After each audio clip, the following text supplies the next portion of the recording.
दबंग superstar Khesari Lal Yadav ji hit machine, हमारे Bhojpuri industry के आन बान शान खेसारी लाल यादव जी साउथ मूवी की शूटिंग कर रहे हैं हैदराबाद में। वहाँ से देखिए एक से एक फ़ोटो वायरल हो रहा है जी।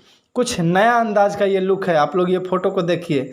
कौशल मंडा जी इनके साथ दिख रहे हैं, रील भी बना है इनके साथ और बहुत अच्छा अच्छा पिक वहाँ से वायरल हो रहा है जी। एक पिक आप लोग ये देखिए, कैसे खेसारी लाल यादव जी रिवॉल्वर को ताने हुए हैं जी।